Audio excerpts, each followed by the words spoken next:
I need to make a confession. I agreed with something Nigel Farage said. No, not any of his substantive policy positions before anyone gets too excited, but something he said in the first 7-party debate of the election. Labour are going to win. The debate is who forms the opposition in the next parliament. Now, I don't agree with it in the way that he meant it. At the time, Reform were making substantial gains at the expense of the Conservatives, and the momentum of the campaign was pointing towards either parity between the parties or Reform overtaking the Tories. His argument was about who would lead the opposition, that Labour had won the election, and that now the real competition and the real question before the people of Britain is who should lead the opposition.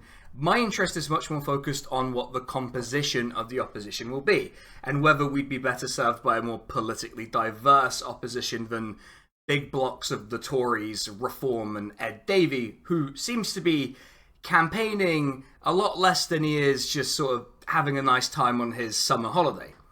I'm also interested in a common feature of the British political system.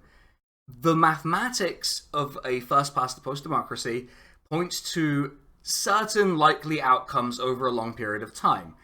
That outcome is 2 major parties that various social and political forces join in an unhappy marriage where everyone assumes that a compromise is happening because everyone is unhappy.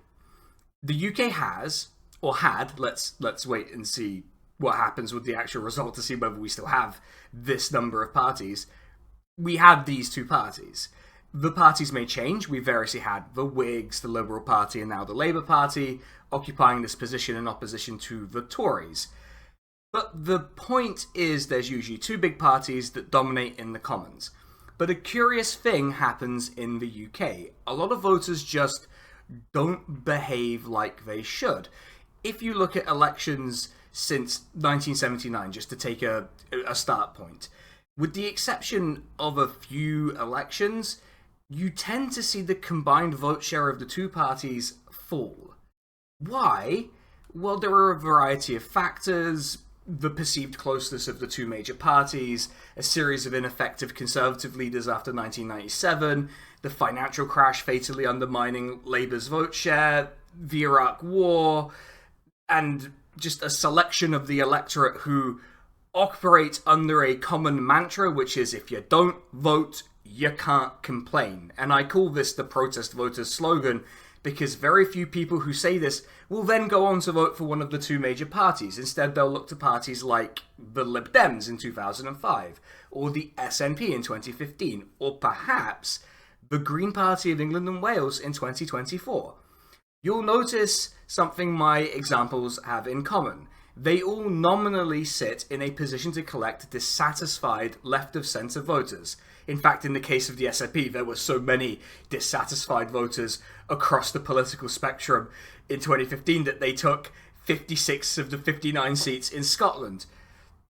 That was a result that redrew the political map until basically now, since under this situation, Labour would need to win pretty substantially in England and Wales instead of relying on 30 to 40 guaranteed seats in Scotland to get them over the line. Aside from 2 elections in recent times, there has been a party that I would describe as the default one left-wingers who are annoyed at Labour vote for.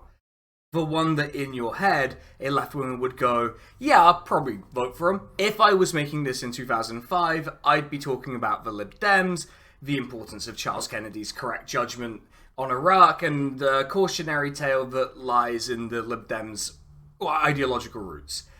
That our support is lent and that we should withdraw it as and when it becomes necessary, which is pretty much what happened to them post-2010. In 2015, I'd be talking about the SNP. At the time, without the benefit of hindsight, the consensus was that some kind of hung parliament was likely, so if I was making this video and being honest about what would have got into it, I would have talked about how you need to have a strong anti-austerity bloc of MPs who could negotiate with Labour to at least move them away from their austerity manifesto, the usefulness of showing parties they can't disregard entire parts of the country, and probably I would have said at the time about how I have no real strong opinion about Scottish independence and that it was up to the Scottish to decide if they were going to leave. Now, I have changed my mind about that. I'm now pro Balkanization of Britain, so you can go check out a video I did on that. But that's not important. What is important is that this time in 2024, this video is going to be about the Green Party of England and Wales, which might come as a surprise. Would Reform surging, kind of, the Lib Dems potentially moving into the status of third largest party, maybe even the opposition, depending on how bad the Tories eat shit, and the SNP still relevant in Scotland. The Greens do feel like a sideshow to the sideshow, but it's less their immediate relevance, but their potential relevance that I'm interested in. But we will be taking a look a bit at both and how they've brought themselves to such an interesting position. Not to overuse a meme, but the Green Party of England and Wales is a land of contrasts. Part of that is that any voluntary organization is just going to be made up of people who are different from each other, and that will be representative of different parts of society. It's also partially because of how much they've grown as a party. And I don't mean that in a condescending, they're all grown up kind of way. I mean, they have literally gained so many local representatives at the council level since 2019. They now have 812 councillors according to Wikipedia. Please don't H1 me. That number is from Wikipedia. It's not. I didn't go and count all of them. In some ways, this is unsurprising. Party that sits in opposition, makes gains at local elections, is like the entire story of local elections. In other ways, this rise has some really interesting and kind of telling contours. If I were to ask you, which council is the one council in England and Wales under majority Green control, you might reflexively say Brighton or Bristol, which are both good guesses. But it's actually Mid-Suffolk Council, a council area whose largest settlement is home to around 21,000 people. That is odd, at least if you think about the stereotypical Green Party image. If you're from the UK, you know the one. A young, urban person with dyed hair. It's actually kind of funny because I, despite my hair being dyed green, am probably not going to vote for the Green Party. Curious. A lot of mixed messages from your favourite YouTuber. But we're getting off track. What does the Greens' strength in Mid-Suffolk have to do with tensions in what the party is presenting to us? The thing about places like Mid-Suffolk and the typical centres of Green support, or the target seats they've laid out at this election, namely Brighton Pavilion, Bristol Central, Waveney Valley, and North Herefordshire, is that conventionally, for a minor party in a first-past-the-post democracy, this doesn't make any damn sense. And I need to explain myself a little bit. The trick in first-past-the-post, if you're a minority party, at least conventionally, is to hyper-focus, either on a geographic area, like the SNP are kind of forced to by the scope of their political project, or by focusing on a demographic like Reform, who are clearly focusing on older white people. These are a set of seats where if a major political party, particularly a left-of-centre political party, were winning them, we would expect them to be forming the next government. It's counterintuitive, but in a lot of ways this is just how the cookie has crumbled for the Greens. Their gains in local government have come in cities, of course, but an awful lot have come in rural areas. And what you sometimes see is almost two different parties at times. In some ways, again, this is what you might expect. Local parties need to be able to respond to local issues in local elections in local ways. It's not some sinister thing that's going on, but it can present problems. The Greens are, at least compared to most other parties in the UK, a rather decentralised and more democratic party in its internal affairs. I think there's this old way of lampooning the Greens as a bunch of weirdos constantly taking votes on everything, but they're not the Geth from Mass Effect. They're certainly not a direct democracy deciding in real time, and I do find some of the resistance and repulsion to their level of participation in their party from their members a little suspect. Like, what are you afraid of, really? I mean, yes, you need leadership. No one is suggesting that you form a perfectly horizontal party in a bourgeois democracy, but come on. Let's get into the stuff that's actually wound me up, including a lot of petty gripes. So let's just it's the gripe zone, let's do it. And let's start with my most petty gripe, that I think does speak to these tensions, but the truth is, it's just one of those things that perhaps we might overlook for practical or fuck Labour reasons. So recently, Jo Bird, a Green councillor and candidate for Birkenhead, who incidentally is Jewish, was essentially told to her face, by implication, by Lisa Nandy, that she's an anti-Semite. And it was a pretty shocking thing to see, given Jo Bird was thrown out of Labour, and if you'd like to learn more about some of the processes behind that, you should check out the last video in this series. Now, I have nothing but personal sympathy for Jo Bird on an individual basis. I personally think she handled the encounter well. The Greens as a party, however, who have been accused now of having an anti-Semitism problem, well, while I think it's bad for politics that poorly evidenced accusations of racism can be weaponized, the co-leader at the time of Corbyn's suspension from Labour, Sian Berry, sent out a pretty coded message to people who may have considered leaving Labour for the Greens after that incident. It's a nasty implication, especially given how we now know that there's very little in the way of serious evidence that this stuff was entirely the fault of Corbyn or his supporters. Does this make me dislike Sian Berry? Yes. Does me not liking a particular figure in a party mean we have to write the entire party off? No, I don't think so. It just means I don't like someone. I don't have to like someone to tell you to vote for them. That's just kind of how it goes sometimes. And it does speak to this desire to desperately be taken seriously. And the problem is that the second you get taken seriously, you end up with spectacles like Lisa Nandy presuming to lecture Jo Bird on anti-Semitism. To some extent, the Greens contributed to the atmosphere that made this possible, and they're reaping their reward. Something that would make me hesitate more seriously is to look at their conduct during the period where Brexit was a more live political issue. Joining the Unite to Remain electoral pact with the Lib Dems and Plaid Cymru. Now, this was part of what I described in another video a long time ago as a progressive alliance against progress. Cynical alignment with parties whose sole intention was to use Brexit as a wedge issue and guarantee, through that process, a diamond-hard Brexit. Which anyone who had a grasp of, the numbers could have told you was what would have happened in this situation. The thing is, that's opportunistic, but it's also the function of an electoral political party to be opportunistic, and they were opportunistic in a way that was at least consistent with the beliefs of their membership. So, at least I understand it. Does this instinct to side with the Lib Dems mean anything? I mean, they've done it several times at several levels, and the thing is, I find it hard to condemn. I'm tired of litigating and relitigating things that have happened.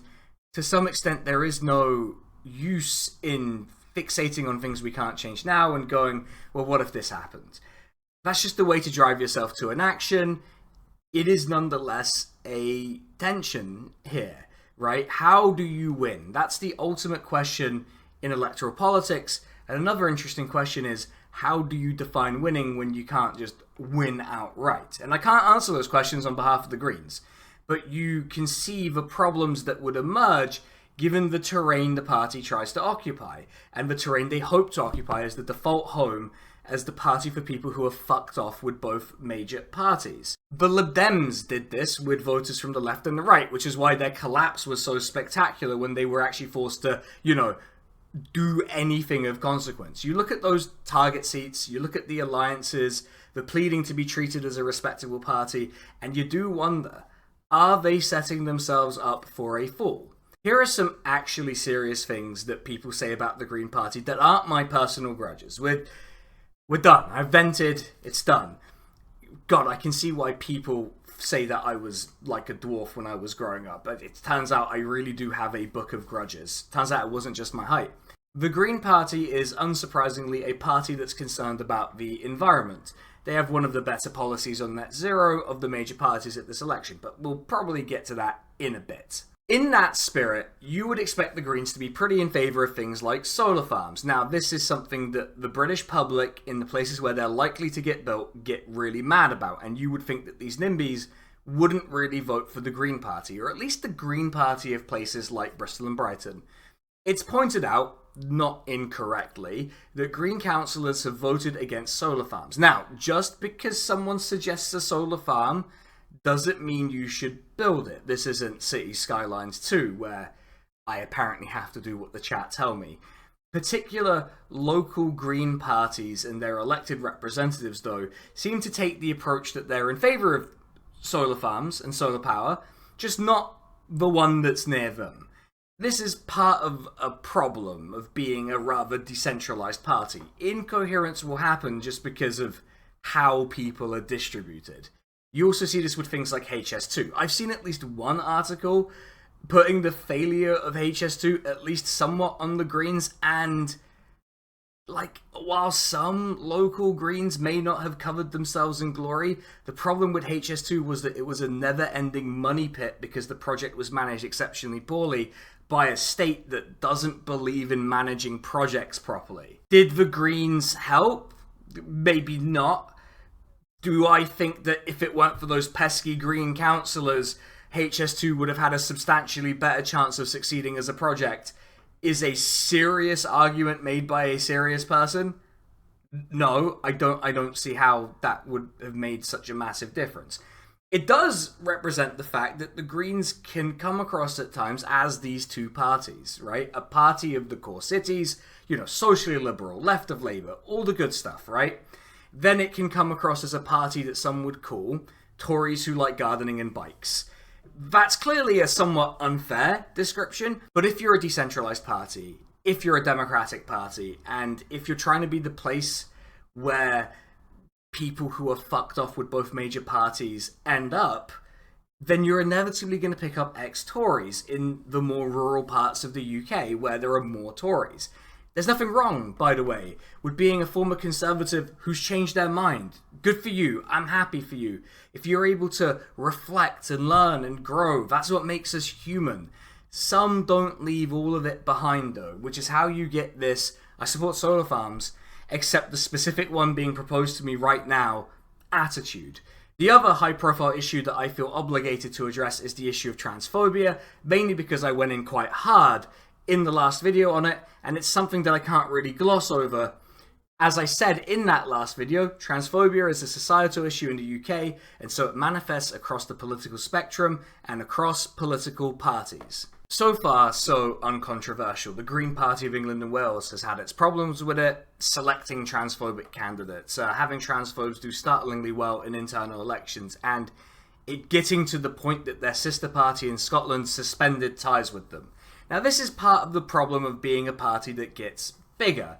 As people join, those people will hold views that are held more widely in society. You can't be a perfect little bubble of amazing views forever. And I want to be very clear here.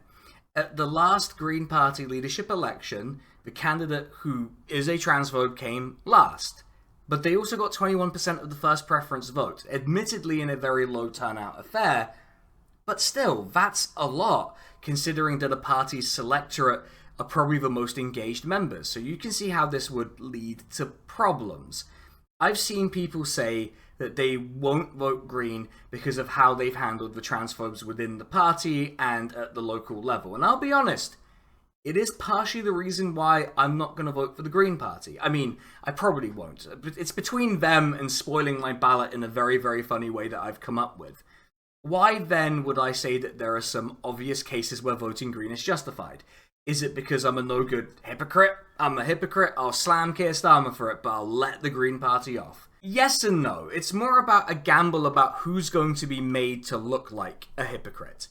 The Green Party co-leader Carla Denyer has routinely come out in favour of trans rights. The Green Manifesto includes self-ID and recognition of non-binary people, which, I certainly appreciate, and it is both completely different from Labour in that their manifesto says that they want to implement the frankly batshit CAS review, and their leadership routinely try to soothe transphobes and appeal to transphobic public opinion. Where there are transphobes in the Greens, at the moment, they are the hypocrites. If, for the sake of argument, the Green Party do get 4 MPs, I mean, it's not impossible. Hope for the best for them, right? And they've all stood on a pro-trans manifesto. and they all act accordingly. This forces the transphobes into a position of, yes, looking like hypocrites, but into a position of confrontation with the party. And depending on how the party acts in response to that, that will determine whether the gamble was worth it or not. But like all gambles, like all betting, it is optional. You do not have to take this bet. This confrontation will happen in other parties too, incidentally. In Labour, it will happen with the roles reversed, with the leadership entombed with the transphobes, and a minority pro-trans faction. My point in saying all this is, check who your Green candidate is and what they believe. You can contact election candidates, and trust me, if they're serious about it, they will be easy to contact, and ask them where they stand on not just this issue, but whatever issue you deem important. I can't decide for you, ultimately. This is illustrative of tensions across the party, and I think that there's some common misconceptions that the Greens have fallen into that has meant these tensions have been allowed to linger.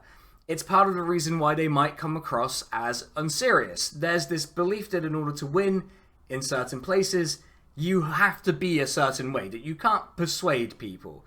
And the Greens want to win everywhere, and that's admirable, but that's just kind of not how it works if you're a third party, and it's just kind of not how it works if you want to succeed in the long run. Without suggesting that they totally centralize their party, it is hard to suggest a simple solution, but someone, somewhere in that party needs to point at these inconsistencies and ask them, are you a party of the core cities or are you a party of the rurality? I will admit this is something of a false choice. The fact is that the root cause of the problems in rural areas are the same as the root cause of the problems in cities. Absent that kind of analysis, though, it's an important question to ask. And this sucks, but it needs to be said. The Green Party is disgustingly inefficient at distributing its votes, and where it is distributed well, it tends to be parts of core cities. Maybe I'm wrong. Maybe this can go on indefinitely and it won't cause problems. I'm sure the people in the Green Party know better than me. But it seems to me like a decision does need to be made. And as much as I admire the decentralization and the democratic nature of the Greens, sometimes people and groups use democracy as a way to smooth over tensions that really can't be smoothed over and to delay having to make choices. Regardless, the Greens do stand in a position they never have before, running in most of the seats in England and Wales, and they look set to win a record number of votes and to finally get some more seats in the Commons. Which leads me to this question.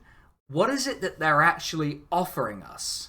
To me, the Greens offer two things. One is their manifesto, which you can read yourself, but if you look at some surface level stuff, there's some bits you might like. For example, their policy on Palestine clears the bar of basic humanity, which is refreshing. However, they also now support being in NATO and reforming it from the inside, which I would be intrigued to know what reforms they would want to see beyond the two vague notions they give in the manifesto that I suspect are actually impossible anyway, given NATO's position in the global system. They also want, as I said, more wind and more solar power, setting aside the reservations of particular local Green parties. There's nothing wrong with this. We love to see it, frankly. But they also want to phase out nuclear power, which makes their ambitions with net zero more complicated and look challenging, because exogenous shocks can happen, as we learned with Ukraine, and the last thing I want to happen is for our Greens to accidentally end up in the position of the German Greens in a government that is firing up coal power plants. It just seems embarrassing for all involved. Like, this is the thing, I'm just trying to avoid embarrassment for people.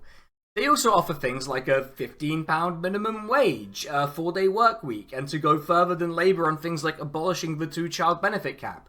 That is that they're proposing abolishing it at all. That is a policy, by the way, that would lift hundreds of thousands of children out of poverty almost instantly. There's things like domestic flight bans under specific circumstances, though you'd have to improve the rail network alongside that, but it is a good idea for reducing carbon.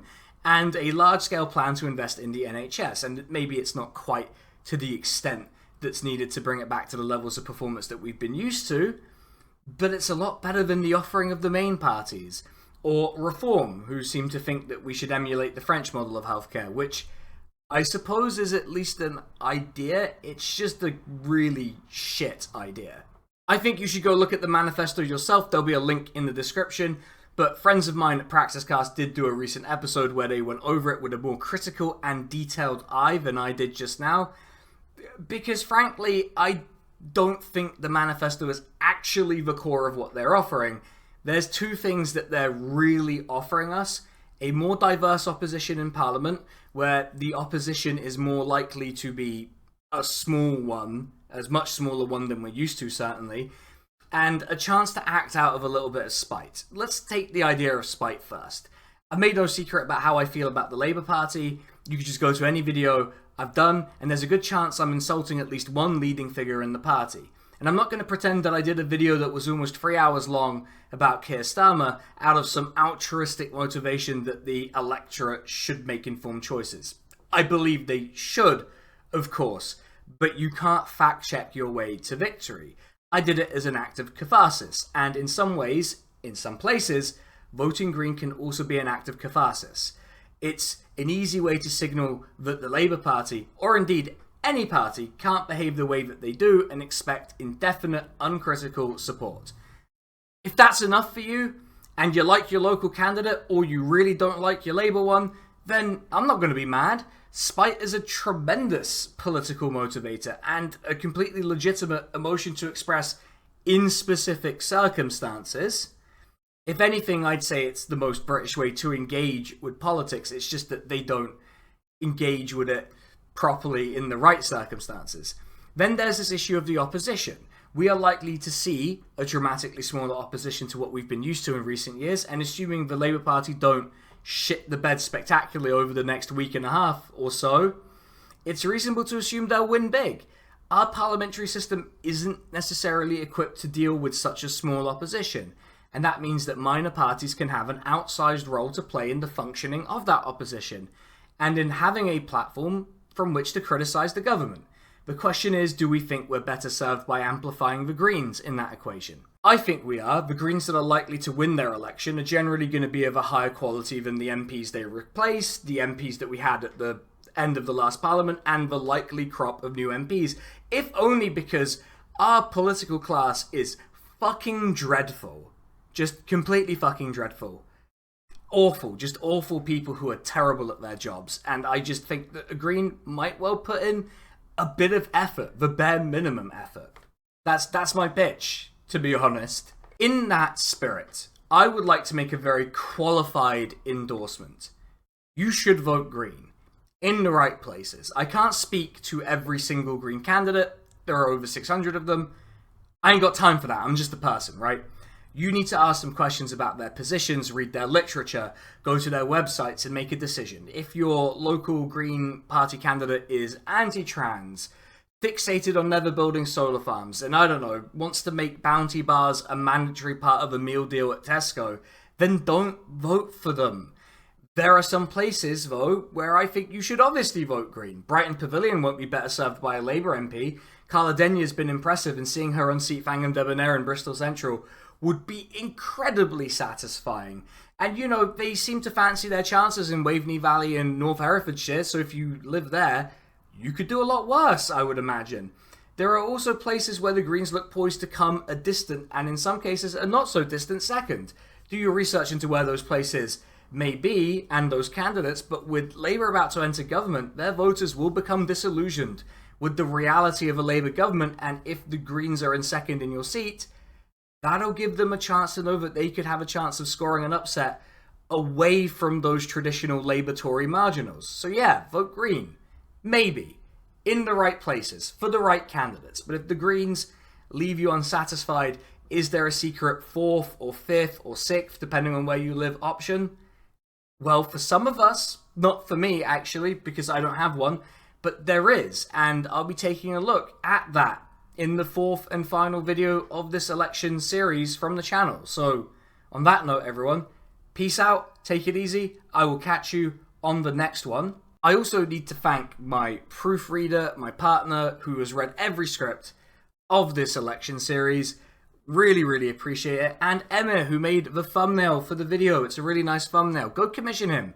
Go commission him. He needs the money. It's the summer. He's on his time off. His day job's not paying him. I also need to thank the patrons, especially the top tier patrons, Drone Riff, Mercutio, Kazushida, and John N. If you want the videos a bit early, if you want to decide the topic of the videos, if you want access to the super secret bit of the Discord, join the Patreon, patreon.com/SKTheCrusader, or become a YouTube member. And I will thank the 2 YouTube members, Nadia Jiwa and Katie Marshall. Thank you to them. The support of the patrons and the members really do give me the confidence to just try things like this election series. So if you want to signal your support for me trying fun new things and different things, then those are the places to go. Or just like and subscribe. Those are also good. And the benefit of that is it's free. But on that note, everyone, for real this time, I will catch you all on the next one. Take it easy, have a good one, and I'll see you then. Bye-bye.